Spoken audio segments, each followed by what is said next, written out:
Hi, I'm Steve Pond. We are here at Old Town Cellars in Park City at TheWrap's interview studio at Sundance Film Festival, and I'm with the team behind Thoroughbred. I saw your movie at 8:30 this morning. You have some explaining to do. What brought you to that? I mean, you were a playwright and you'd never made a movie before, so why this subject, and what are you trying to accomplish here? Yeah, well, first, I think everyone should see this movie at 8:30 in the morning, if at all possible. It's exactly the right state to be in.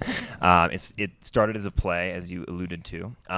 It was initially about really the whole play was kind of a dialogue between two teenagers in Connecticut about kind of the nature of right and wrong, and the sort of the relationship between empathy and emotional instincts and morality. In turning it into a film, we tried to find ways to sort of keep that thematic core of the story, but make it as visual as possible, and really make it both sort of a neo-noir psychological thriller and a story about a very convoluted and sometimes manipulative friendship. So, Olivia and Anya, what drew you to it, and what did you, why did you want to make this movie? First of all, Corey, when he wrote this, was 27. He's only 28 now. Ancient. So old.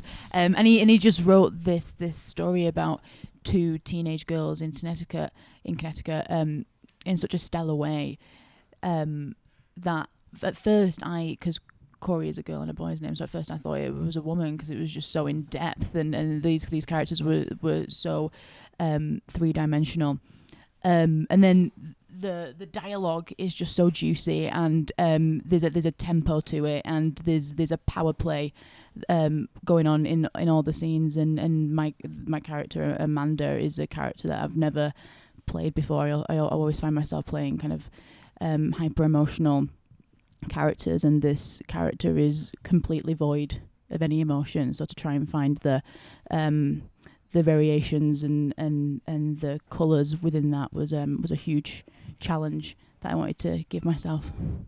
Yeah, Anya, you're not quite as emotionless as her characters. So what drew you to this?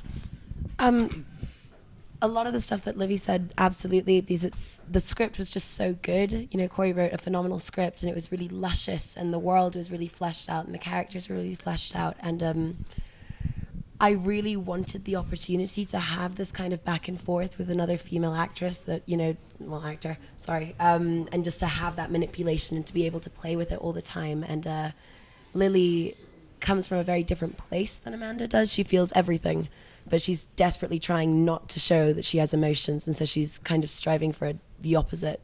But I had never played anyone like Lily either, so...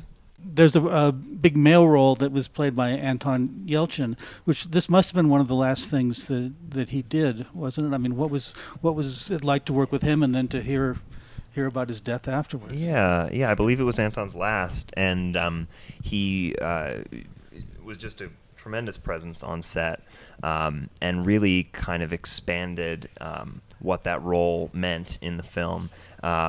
Like I said, the film sort of has neo-noir elements, and he was just a huge student of film, particularly a student of film noir, came in with a ton of ideas about the character, and really, I think, urged everyone else to bring their A game, and then it was also just a tremendous presence on set. So I think we're all just really grateful that we had the opportunity to work with him. So both of these girls do some pretty twisted, deranged things by the end of this movie. Did you enjoy being them? No, I quite enjoyed playing someone who knows right from wrong, but doesn't have that emotional instinct towards what is right and what is wrong. So that was a really interesting thing to wrap your head around. And then once you embodied it, it becomes kind of this sort of asexual sort of masculine being, which was something I've never done before. It was quite cool. Yeah, right. Well, congratulations on a terrific film, and Thank you. thank you for coming to visit. Thanks for having us. Thank you.